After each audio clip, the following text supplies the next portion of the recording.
Welcome. Good morning, good afternoon, good evening, wherever you may be. Welcome to our Leadership and Diversity in Medicine podcast. Today, I have the delight and great honor to introduce Dr. Omalara. Okay, I'm going to have her pronounce the last name because I know I will just mess it up. But she is the CEO and founder of Melanin and Medicine. She's a career transition strategist, board certified pediatrician, advocate, professor, and researcher committed to ensuring women have an equal right to thrive in their medical careers. Isn't that awesome? However, after being hospitalized and diagnosed with an autoimmune disorder in 2019, she realized that the population she may need to serve and help were Black women physicians. Did you know that only 2% of the physicians in our nation are Black women? Did you know that? Now, I have worked with a number of Black women physicians, but even I didn't know their numbers were that low. These women play a crucial role in our healthcare. When I deal with Black women patients, a lot of them are moms in our labor and delivery, I think I'm doing a good job until one of these women walks into the room and the way they connect with them is at a completely different level. And I know that these Black women physicians have dealt with isolation and severe discrimination that I can't even imagine. So let me bring her on, ladies and gentlemen, Dr. Omolara. Hi, welcome to the stage. Thank you so much. Please tell me how to say your last name. I feel so bad about that. Don't feel bad. So my last name is Uwemedimo. Uwemedimo. Yes. Okay, I should have asked that before I came on. I apologize. No worries, no worries. So tell me a little bit about yourself. Yeah, so I am, I always start with my background because I think it's important. I am the daughter of Nigerian immigrants. I am a Black woman, and I'm a mother and a wife, and I am a physician. What I do is practice medicine, but I feel like I'm an advocate and really an activist around just equity and justice. And that's been for my patients. Right now, I've shifted into Melanin and Medicine and been more focused on advocacy for Black women physicians as providers and that space, and how health equity is inextricably linked to the fact that if the providers don't have the diversity and inclusion that they should have in the medical space, that the medical space really can't get to that goal of health equity that we're all striving to be at. And so I run a program that really provides a community and a safe space, as well as skills and support for Black women who often feel trauma, feel like they're burnt out, or feel stuck. That's amazing. That is so needed nowadays. So, and that's your current work situation? Yeah, so my current work situation, I do that, and I also run a group practice. I do that, and I also run a group practice called Strong Children Wellness. I'm the CEO and co-founder of that practice, and what we do is we embed primary care into community-based organizations, once again around the theme of bringing care. You know, if you look above your head, I do burnout. So right now I don't practice in that group practice, but I really work on making sure that we have the connections and funding to hopefully expand this kind of model. So yeah. Fantastic. So how do you see diversity in medicine? Yeah, so I think that, there's been a huge focus, and we all know about the leaky funnel. And what I mean the leaky funnel, I mean the fact that there are multiple systems at play that have led to the fact that only 2% of physicians are Black women, and that number hasn't changed for over 70 years. Okay. And the reason for that really has included the fact that there are so many, of course, social determinants that prevent Black people, especially Black women, to move into medicine. And then once in medicine, a lot of times the isolation and the lack of support, mentorship, and sponsorship that doesn't allow for them to move into, if they get to the career of getting their degree, a lot of times stunts their growth in terms of being promoted, getting the right wages, right, and feeling and undergoing wage discrimination, and also potential trauma and not having the ability to feel supported and included in the work that they do. And so I think diversity really is like the tipping point, right? It's just the beginning, and most people think it's the end goal. I have people here, yay. And you'll see a lot of institutions focusing on recruitment and, okay, we have people here. And then after they're recruited, there's no emphasis on retention, no emphasis on feedback and sponsorship and growth and development. And so a lot of people feel like they don't have that support. And then usually that causes that's the beginning, right? The beginning of the emotional exhaustion, right? Yes. That causes burnout. Right. Well, let's not assume that our audience understands the leaky funnel. So let's talk a little bit about the problems that Black women have getting into healthcare.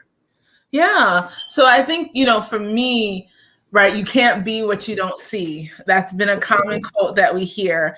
And so I, luckily enough, or unluckily enough, as a child, I experienced a lot of sinus infections and like ear infections, and saw my pediatrician, who happened to be a Black woman, when I was young. And that was it. Like, I met her. I thought she was amazing. She was always so nice to me, always gave me something when I left, right? It was always great. And I was just like, and we always knew her. She was very connected to our family. And I was like, wow, this is something that seems so great that you can do this like as an adult. And so I was very early. I realized that maybe I could be a Black woman physician because I saw one. How old were you when? 5. That was 5. Yes. 5. I didn't know any female physicians when I was 5 of any color. Yeah. I was 8 or 9 when I met my first female physician. And she was a psychiatrist. She was Pakistani. Oh, yeah. And that, I mean, imagine me at 5 seeing that. And so I think there's a big issue around diversity is really important. Diversity is really important in terms of the exposure and letting people see that this is actually possible. I think the second piece of the leaky funnel is so that if you don't have the exposure, that's a problem.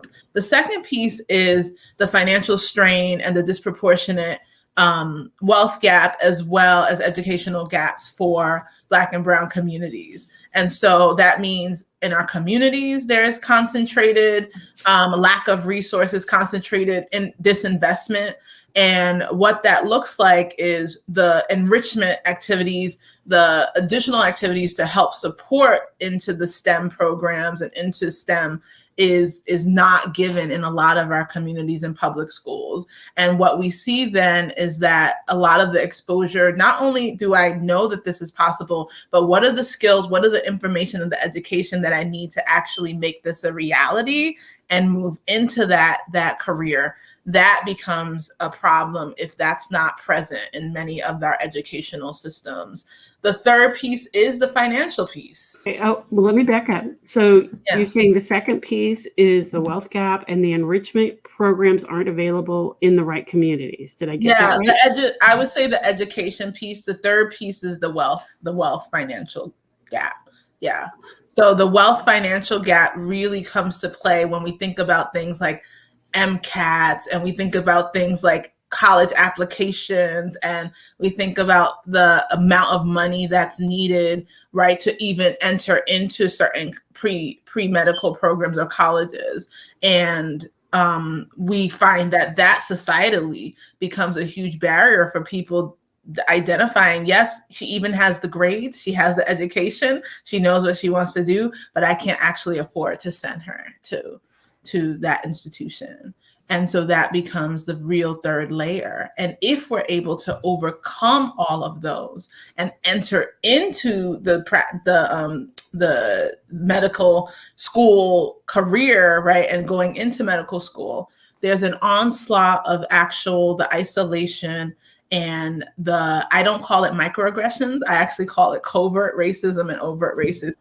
And the reason is because micro assumes that we are measuring this by the intent.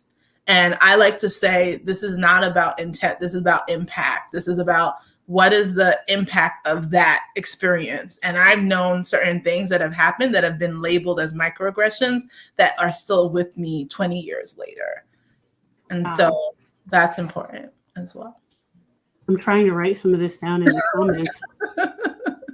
Yes. So everyone, just to reiterate, visibility and exposure to Black women in medicine. The second is educational opportunities to support the ability to move into a medical career.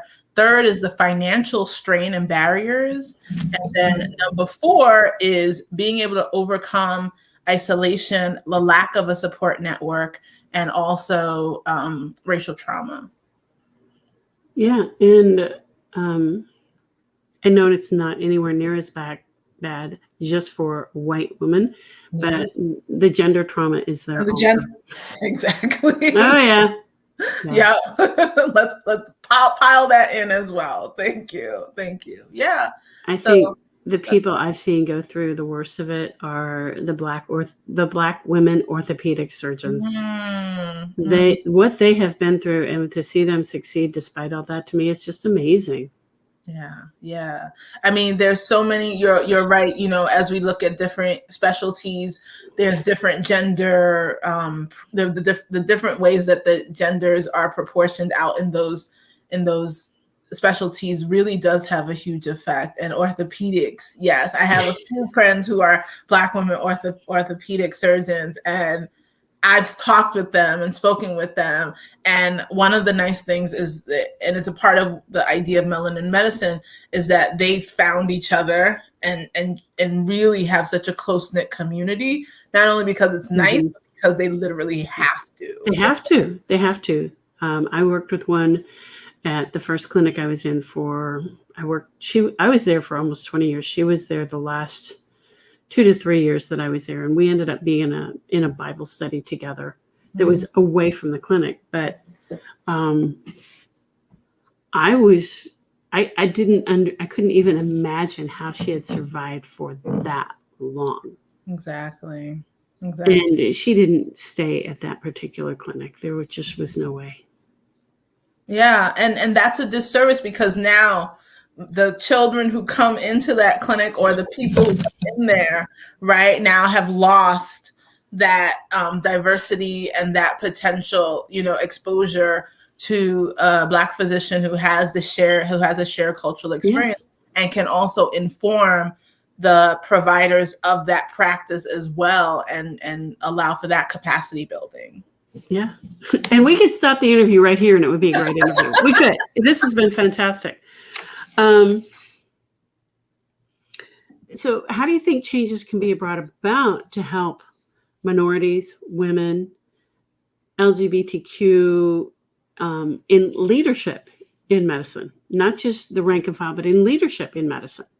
Yeah. So I think a few pieces are really important here. And I think one is we really have to think very specifically about what the structures are that are leading to that lack of leadership. And the problem here is that healthcare a lot of times has not had accountability outside of healthcare, right? So same people who are making decisions are the same people within institutions, are the same people who oversee the accreditation bodies, and the same people who oversee the licensing bodies. And for that reason, when there are pushes or I would say there's advocacy to change that system, there isn't the same concerted effort, because the invisibility of our complaints is the same across all of these institutions. So I think first and foremost, it's really going to take the demand of not just, which it looked like a lot of times, just Black and BIPOC individuals in medicine, but it's going to take a huge recognition of our allies about the importance of this as not being something that would be nice, but something that is actually like core in our practice. I tweeted recently that you can either practice medical racism or medicine. You can't do both. Mm-hmm. And if we are not actively doing anything, and that means looking at our boards and dismantling those and saying, does this look right? Looking at our leadership, looking at our pay scale and doing the work of dismantling. If we're not doing that work of dismantling, then we're not practicing medicine. We're practicing medical racism. We are indeed, and our patients are suffering because of it. Correct. And there's a ton of data in OBGYN that shows our patients are suffering because of it. And thank goodness that is finally coming out. Yes, and I think Dr. Rachel Hardiman, her study specifically around Black infants and their mortality when cared for by Black physicians and white physicians was, I would say that for many of us it wasn't a stark surprise, but it was scary and it was emotional. Yeah. Because the concern for us really is that why isn't this being taken up like as a huge concern across our medical communities? And when you see issues like JAMA and you see issues where the word racism negated an article being published in JAMA or negated or wasn't seen as true or real, those issues now stop the science from moving forward and moving us to a place where we're like, you see this in the literature, this is actually what's happening, and this is how we can prove it. And so there are multiple layers to this, from what gets published, what gets disseminated, what gets talked about, what gets advocated for and prioritized. And so it's a really complex game, but it really starts with us being able to say, if we see something that we know is not correct, right? I think many of us have done something Brittany Cooper likes to call whispered allyship. I don't know if you've heard about this. No, I have not. Please tell me. Whispered allyship oftentimes looks like, you're in a meeting and a lot of times you might be, let's say I'm the marginalized person, and I see something that needs to change. And I know that my words, and I know that I'm in a place that potentially this could jeopardize my status, it could jeopardize my position, it could cause retaliation, but I speak up and no one else does. And then at the end of the meeting, someone drops in my inbox or comes over and says, you know what, I really agreed with you. I think that's awesome. Where were you though? Yeah. We don't need whisper allyship. No, we don't. So I don't think I ever learned to whisper. That's awesome. I'm glad. Yes. And so that is what we're looking for. We're looking for really brave people, right? And the words that people use are accomplices or co-conspirators, because they're people who are willing to truly say, this might also jeopardize my job and my reputation. Yeah. And I think that's going to be a huge barrier for us moving forward. And unfortunately, that's the way it's got to happen. Yeah. It's got to. We've got to work together and link together and figure out ways to collaborate to change the system. And my goodness, I feel just like my older brothers and sisters and my babysitters when I was growing up that were fighting the Vietnam War. I will say power, right? We know that power does not concede anything without a demand. And I will say that one of the things, so I am a co-founder of the Coalition to Advance Anti-Racism in Medicine, which includes a number of Black women physicians as co-founders, particularly some who were retaliated against and lost their jobs, in stating and naming racism in their institutions. And because of that, one of the things that I think has been really exciting has been the fact that coming together as a force and community and building that urgency around this is really important. And so I think a lot of times when people are experiencing issues like this and experiencing retaliation, one of the most important things we can do is identify who are the communities that we can now bring together that have that shared complaint and shared experience and start to make our voices heard. So I don't think that it's like, I wish the system would change. And I think that we can do that if we are working really strategically and together in the different specialties, different professions, and bringing our voices together for that. So I do think that that's really important. And I think we've seen some of that happen, but we need for it to go further, and we need for it to move just outside of medicine. We need to make sure that what we're doing a lot is working on federal legislation and working on actual third parties outside of just the healthcare institutions, but states and regions that make this a priority because it affects the welfare of the community and the constituency. That's awesome. I'm impressed. Thank you. I'm impressed. All right. So,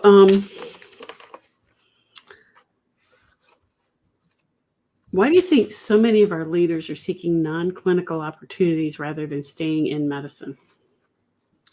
Yeah, so I think that is interesting because you asked me anything. Oh my gosh, I love pediatrics so much. Pediatrics is like an amazing practice, right? I think that what happens is that there's a certain joy when people go into their field of choice, and then the reality of what it looks like due to multiple issues, notwithstanding payment reimbursement for care, right? That's a huge thing. But I think that the reality hits about what the day-to-day looks like in order for me to experience that joy in patient care. And it starts to drown out or stifle the joy, whether that be the paperwork, whether that be the issues around kind of like navigating like political, tight tripwires and other issues like that within your system.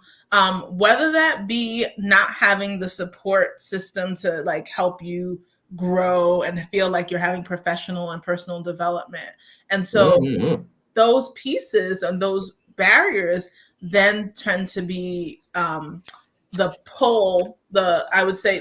push barriers, things that push people out of it because they no longer can isolate, when you look at and you measure the risk and benefit, they're kind of like, this doesn't fit anymore. It doesn't warrant the benefit that I get from clinical care with everything else that I have to deal with.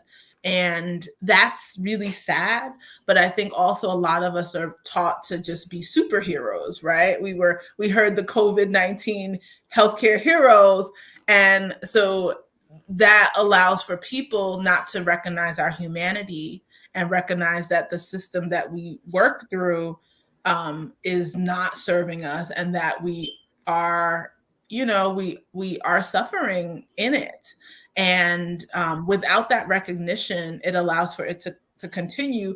And a lot of times we are penalized or even thought to be kind of ill-willed if we say, hey, I don't actually, want to work like this. If I had the choice, I wouldn't like stay here for hours on end. And we can't say that. We can't share that, right? Right. So let's change gears. Let me ask you what your 3 favorite leadership qualities are.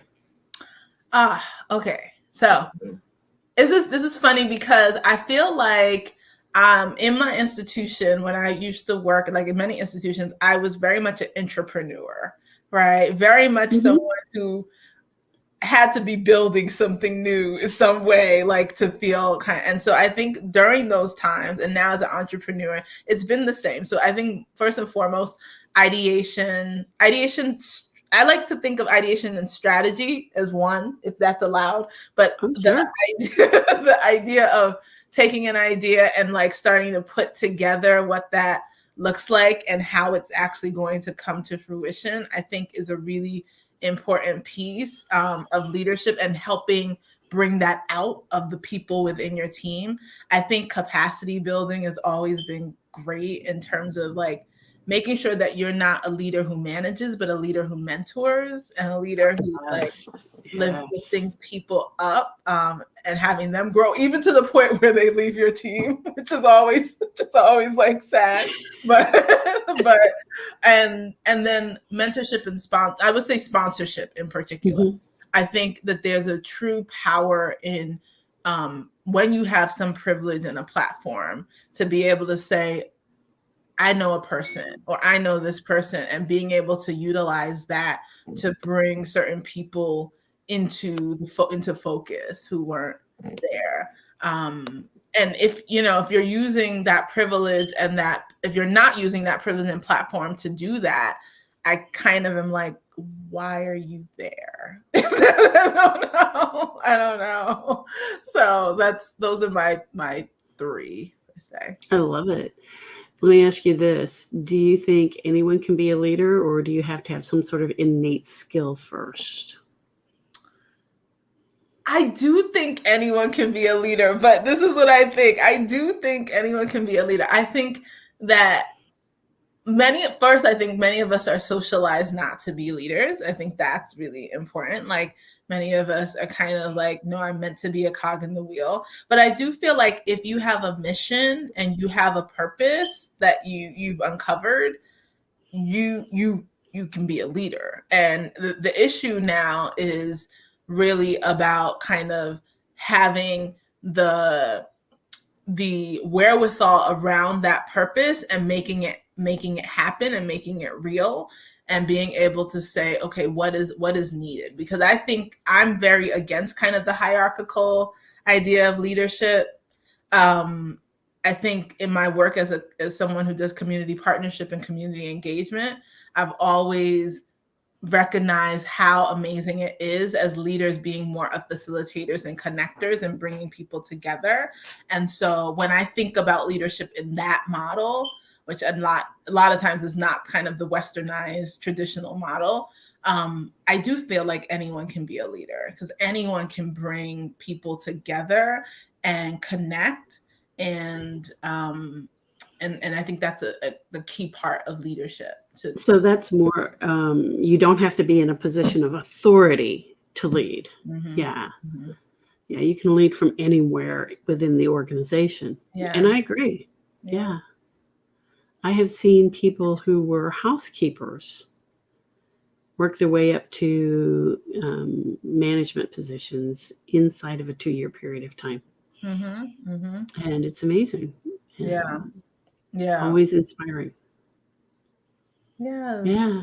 And the way they lead others around them while they're still in that housekeeping position is always, always interesting to watch. Yeah. Yeah, I'm in total agreement of that. So that pretty much wraps up what I have here for questions. Do you have anything you would like to say to our audience before you go? I of course really want to be a resource for those who are listening. Definitely, in terms of I'm someone who experienced burnout and experienced.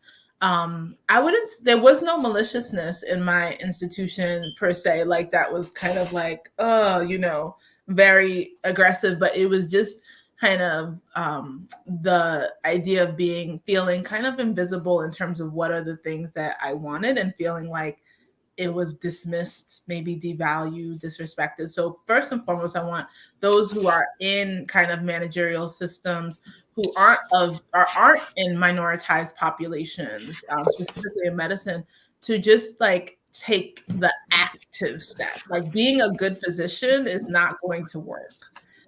It's going to be about realizing, in addition to practicing, who's not here, why does this not exist, and starting to ask those questions and not being afraid to. And then I think for those that are minoritized and marginalized, I want to offer the fact that vulnerability, like finding a network, is extremely important. Melanin in Medicine, of course, is a network for Black women physicians, and anyone can find me on my Twitter at Dr. Omolara, or at our Instagram, Melanin Medicine Co. But I think that in addition, even if you can't find a full-on network, a community of so many people, having a mentor is going to be extremely, extremely important. And if you can't find the mentor, you ask somebody who you know and then ask them to help you think about names if they don't come to you. But this is really important for us. And too many of us, including myself, were walking around, doing amazing things without mentorship. And it really is a detriment, honestly. And let me just get your contact information correct. So the name of the company is Melanin in Medicine. Your Twitter is at Dr. Omalara. Yeah. Is that correct? Yeah. And your Instagram is melaninmedicine.co. Melanin Medicine Co. That's it. Okay, glad I checked. Melanin Medicine Co. Oh, yeah. No dot? No dot. That's the Instagram handle. Yep. All right. Yeah. So I'm going to post that in the comments so that people have a way to reach out to you. Oh, thank you. Yeah. Anything else? No, I'm so thankful for the opportunity to be able to discuss this. This is so important, and more of us need to be talking about it. So we do. More of us do need to be talking about it. And I'm so grateful that you came on our show today. We do have a room in Clubhouse, Leadership and Diversity in Medicine. We've been doing that Tuesday afternoons. We're going to be moving it to Tuesday evening at 8 p.m. Eastern or 5 p.m. Pacific time, so that hopefully providers from across the country can join us and give us their thoughts on leadership and diversity in medicine. And I will see you in Clubhouse. All right? Yes. Thank you, everyone.